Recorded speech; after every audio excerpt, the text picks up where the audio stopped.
everybody, this is Mace1370 back for another RTR84 draft. We open a pack that is totally bonkers. There are a ton of first pickable, let alone playable cards in this pack. Out of all of these, I think the one that we're going to take is the Vidugazi Guildmage. This card is nutso. It can win games all by itself. You can even splash it in like just white decks or green decks. It's easily splashable. And yeah, it's pretty amazing. Let's see, if this wasn't here, I'm not sure what I would take. Maybe Underworld Connections. This card is very good. Ultimate Price is also solid removal.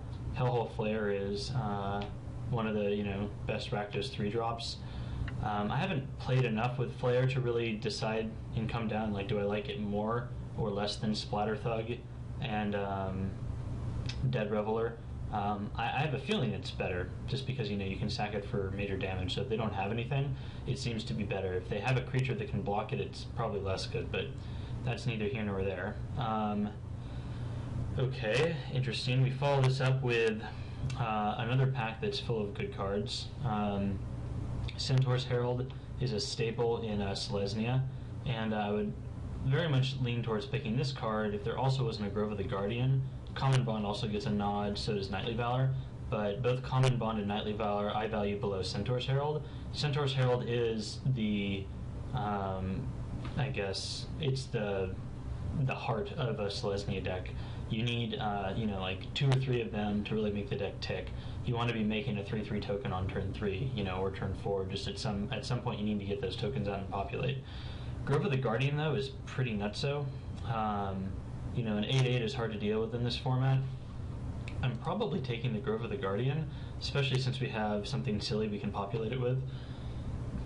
This is tough. I mean, like, we passed a Common Bond in the previous pack, and now we're passing, Centaur's Herald, Common Bond, and Knightly Valor.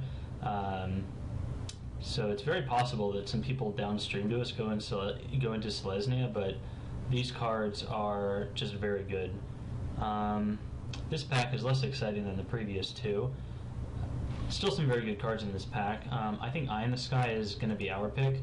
It's pretty much the only, I guess Security Blockade also gets a nod. Not sure which one I would rather have. Eye in the Sky populates, which is nice, and it makes the bird tokens. Security Blockade isn't unreasonable, though, but I think I value Eye in the Skies more. I like the option to make the flyer tokens if you, need to have them. There's a couple of good Azorius cards in this pack with a Hussar Patrol and a Soulsworn Spirit. At this point, we just want to, keep on with the Selesnya plan. Eye in the Sky also gets us, 2 creatures. Well, Security Blockade only gets us 1, so that's something to note, with Grove of the Guardian. Not a huge point, but alright. Interesting. Not sure how greedy I want to be. 4th pick, Splatter Thug. In a draft I did earlier, a lot of people were talking about seeing like a late Rakdos signal. These packs have been very powerful overall. Looks like we're missing an uncommon, a rare, and either a foil or a common in this pack, so I wouldn't necessarily take this as a signal that Rakdos is for sure open. These packs have just been overall very strong. So we could either take a New Prob Guildmage and get greedy, or we could take a Selesnya Guildgate. I think the Selesnya Guildgate's probably the pick here, just because we're playing Grove of the Guardian, so we're going to want some mana fixing to kind of even out the fact that this card doesn't make colored mana. Not super excited just to kind of take a Guildgate here, but worst case scenario, it helps us, splash Vidugazi Guildmage if we don't end up in Selesnya. So now we have to decide what to take here. Let's see. So possible cards for us include Vassal Soul at double white, which I'm not a huge fan of. In Selesnya, there's Selesnya Sentry, which is okay. There's Chorus of Maya, which is okay but a little slow, and then there's Sundering Growth, which is it's a decent sideboard card. I think I'd probably want the Selesnya Sentry. I mean, it's not great by any means, but it's a body. Sundering Growth I really do feel is kind of relegated to the sideboard, even when you're like solid green-white populate.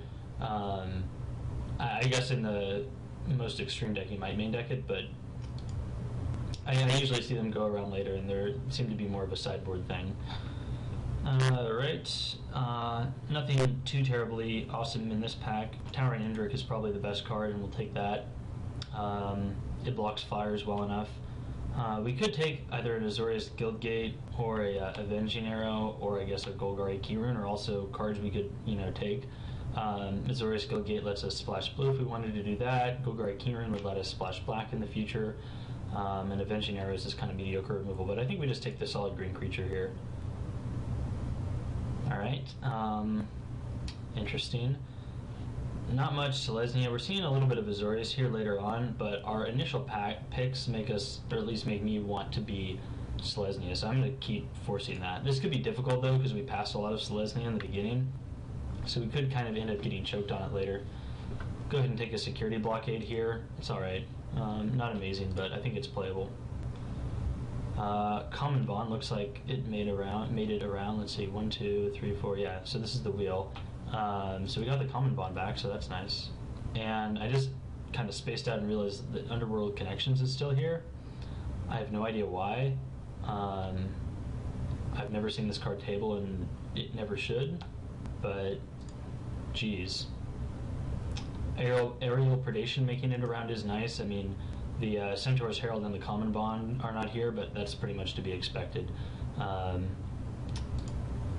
Those cards tabling would be unusual, to say the least. We don't really want to play anything here. None of these cards are playable, so I guess we'll just, I don't know, take a creature. Here we can take a Paralyzing Grasp in case we wanted to splash for it, but I don't think this card is good enough to splash. We'll take an Axebane Stag. Sundering Growth made it back around, which is nice. Another Axebane Stag. Really don't want to be playing these. So we had a pretty nuts, opener here. Maybe we'll open or get past our growing ranks. Yeah. Speaking of getting big, I saw in the patch notes and my opener that they're going to put in the Power of 9 in the next cube, which could be cool. Never really done much cube. It seems really neat. I want to get into it. I just haven't really had the time. Drafting RTR has consumed me. So in this pack, it's pretty much just a slam dunk. Angel of Serenity. This card's worth a ton of tickets. It's a gigantic beater. Huge bomb. We might need to prioritize ramp a little more just to get up to 7, but at this point, I'm perfectly happy taking it. If this card wasn't here, other cards I would consider would probably be an Axebane Guardian would be my next pick, and then maybe a Keyrune just to splash blue if I wanted to, or ramp a little bit. Risen Sanctuary is okay, not the greatest though. So yeah, Angel of Serenity. Okay, this pack is pretty empty. Only one card's gone from it. Looks like a common or a foil. We can either take a Selesnya Sentry or a Chorus of Might. We have 5 creatures so far. So, yeah, I think we're on track to getting enough creatures this draft. We could take the Chorus of Might here. I mean, we took the Selesnya Sentry earlier. It's not a card I want to play, like, multiple copies of. I like having, a variety of pump spells that I can choose from when I'm making my final deck. The Chorus of Might definitely can be playable, if you get the right cards. Yeesh. So I think we're seeing right now the repercussions of all that Selesnya that we opened. And someone, is passing, like these Guild Mages and Mizium Mortars and stuff later on. I think we just take the new Prov Guild Mage. This is something that we could theoretically splash. I guess we could also splash Mizium Mortars. We need to find some way to get a red source, though, which is easier said than done. So yeah, do we want to splash a new Prov Guild Mage or a Mizium Mortars? I think I'm actually going to change my mind and just say Mizium Mortars. If we can get some Axebane Guardians, I think this will become playable. And I think having, a blanket removal spell like this, this card can be okay, jumping up your Centaurs and stuff. But yeah, I think we're just taking Museum Orders. Alright, nothing great for us here. This pack, as predicted, is nothing special. You can either take a Golgari Longlegs or another Selesnya Sentry. I think Golgari Longlegs is probably a better card. I'm going to take the Sentry here, though. I guess also Swift Justice is a possibility, but we want just cheap dorks to play for Grove of the Guardian and to gum up the ground so we can, get our Vitu-Ghazi Guild Mage going on. So yeah, I'm just going to take the Sentry. Not great, but whatever. Alright, let's see. Pack is a dud for us. I suppose we just take the Sundering Growth. Just going to hide the other one because I don't really want to main deck it.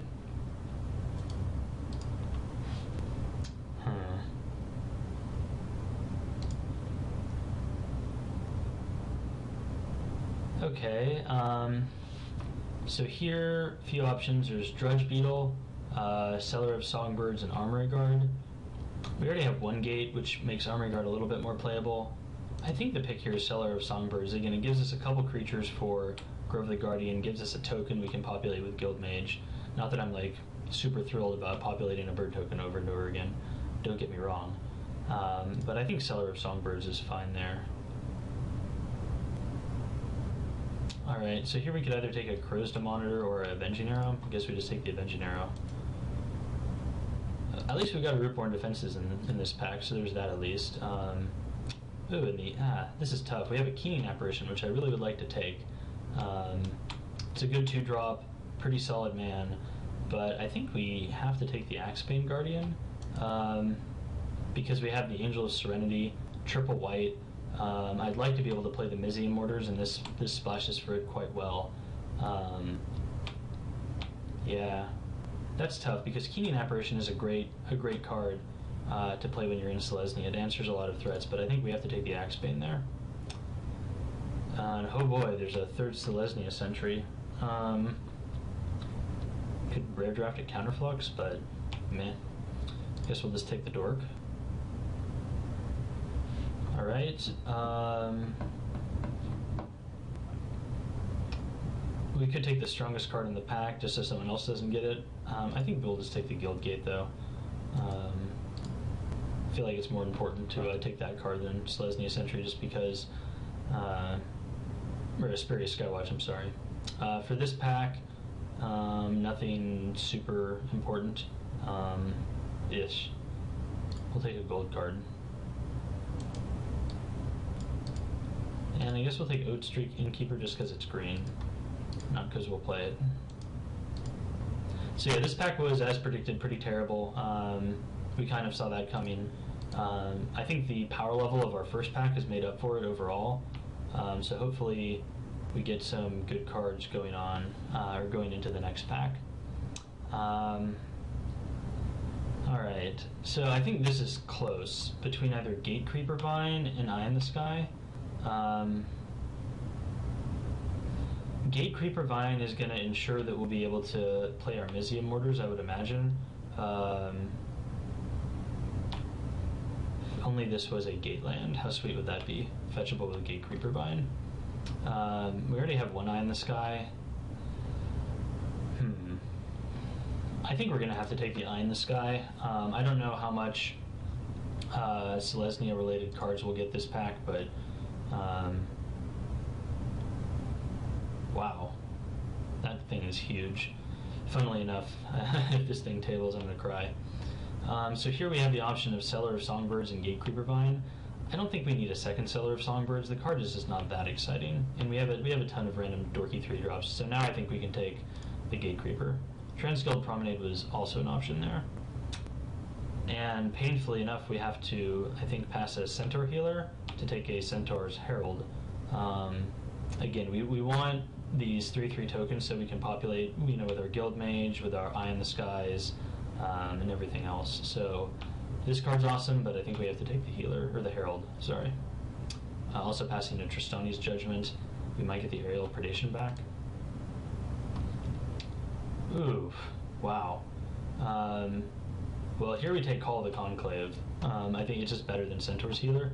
This is pretty awesome to get so late. I mean, the benefit of getting totally cut pack 2 is that we weren't passing any Selesnya upstream, so we definitely got on the better end of the stick for this draft, just because we're getting the Selesnya in 2 packs out of 3. So yeah, definitely take and call the Conclave here. Someone's getting a late Centaur's Herald, and that makes me angry though. Here I think we just take Tristani's Judgment. Yeah, I think it's better for us than Swift Justice. We like removal, we like populate. This kills everything. Okay, let's see here. So we could take an Ethereal Armor. We could take an Azorius Guildgate. I don't think we're going to get any blue so late that we're going to want to splash it. So I guess we just take the Ethereal Armor. We could also take a Grozda Monitor, but yeah. We didn't get any Knightly Valors. Right now we just have 1 Security Blockade. I don't think we have any other enchantments. So yeah, that is not going to make the cut. I guess since we know this isn't going to make the cut, we just take the Grozda Monitor. Alright, here I think we just take the Keening Apparition. Happy to pick up one of these. It's another dork. Gets rid of bad enchantments. You know, like Pursuits of Flight, Stab Wounds, all those things. And it's a low casting cost dork for Grove of the Guardian. Sunspire Griffin is perfectly playable, I think, in Selesnya. Not my favorite thing to do. Right, nothing here for us really. I guess we'll take the card that we don't want to play against, which is Paralyzing Grasp. And Seller of Songbirds made it around the table, so we'll take it. Guess we'll take a Trained Caracol. I mean, we could just take like a Tower Drake or a Perilous Shadow. It's probably better. Like, are we really going to be putting in Trained Caracol? Perilous Shadow could give us trouble. We have Eye in the Sky, or Tristani's Judgment, I should say, and that it's kind of the only way we can answer it, so I guess we'll take that. We'll take a Dispel because we don't want our Common Bond to get blown out. We'll take a Goblin Ooze. This card might make the cut, we'll see. Probably not. I haven't had a great deal amount of experience with it. I just remember hearing LSV saying that he didn't like it, and that kind of framed my initial impression of the card. That's probably bad to just, you know, like blindly listen to what other drafters say, no matter how good they may be. Alright, so we'll put in Centaur's Herald for sure, Gate Creeper Vine, Axebane, maybe Chorus of Might, Towering Indrik, maybe Crow's Demander. Let's see.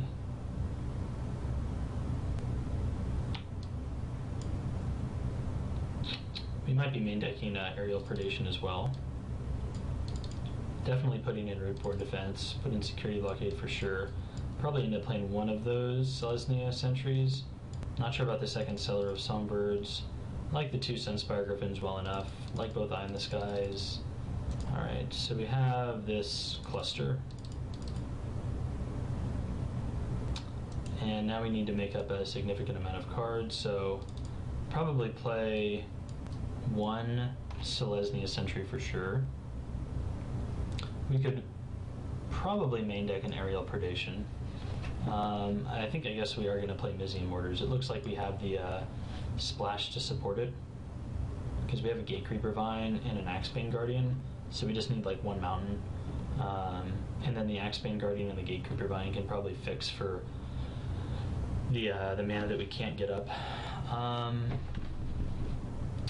Alright, let's see. It's kind of a shame that there's no way to make triple red in my deck. If we had like a set... Oh, I guess actually no, there is, because we could Gate Creeper Vine and into Axebane, and then that is, with a red source from Gate Creeper Vine, that is triple red. So, theoretically possible to overload Mizian Mortars, though not likely. Alright, we do need some more dudes. So I think it comes down to... Let's see, some Selesnya Sentries and Seller of Songbirds, Corrosed Monitor, ugh. Avenging Arrow. I think I'll put in 1 more of each of those, although that's not, like, hooray.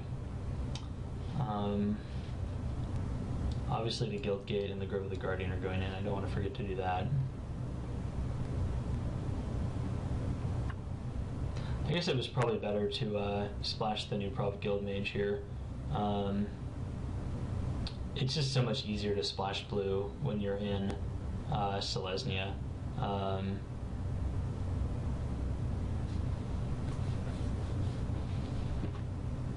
But whatevs. Alright, so we could play the third Selesnya Sentry. Probably better than some other things. Then it comes down to either Chorus of Might or Aerial Predation. I guess I would prefer the Chorus of Might. We have like 2 Eye in the Skies, we have like some token makers, but we do have some like defenders that just kind of sit back and don't do anything. So maybe not. And then in that case, do we want to main deck the Avenging Arrow versus the Aerial Predation?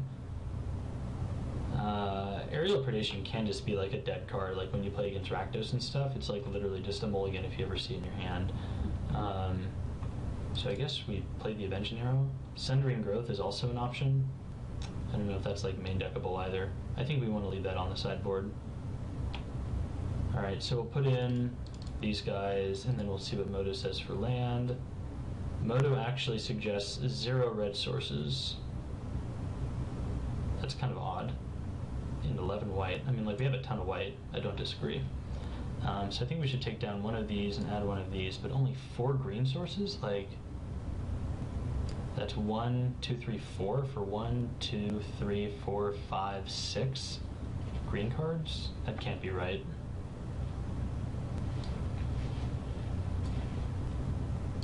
Let's see, 10-5? Maybe we can't afford to play Mizzian Mortars. I think we want to though.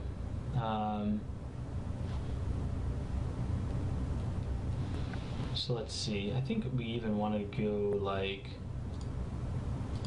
at least here. This is 6, and that's probably fine. We want at least 1 green source to start with, because if you see all of our green mana is kind of here at the bottom of our curve, and then like all the extreme white mana cards, like that is, well, that's the only really extreme one. We just have 2 Sunspire Griffins otherwise. But we need our green to fix, so we need it to be there.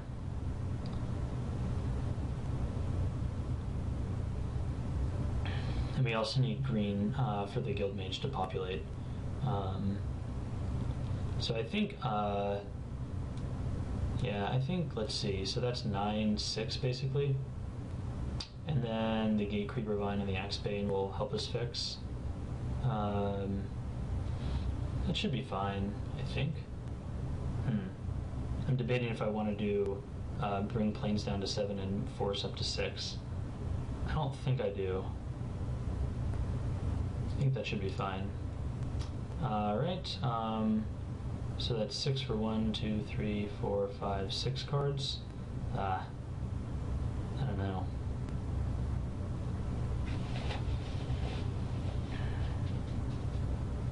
If we count Gate Creeper Vine and Axebane as white sources, I mean, then we have a lot more. But the Gate Creeper Vine might need to fetch red more often than not.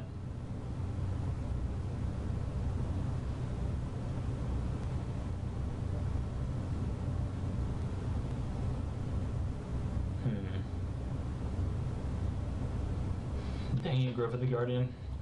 Why don't you make green mana? Probably be too good.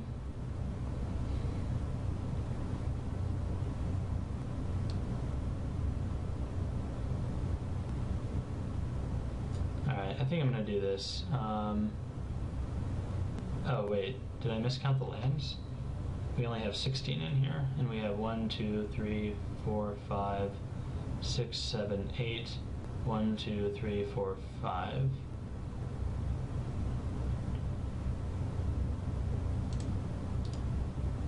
Okay, yeah, I will just add another forest then. Boom. 17 lands, good to go. We'll see you in round 1.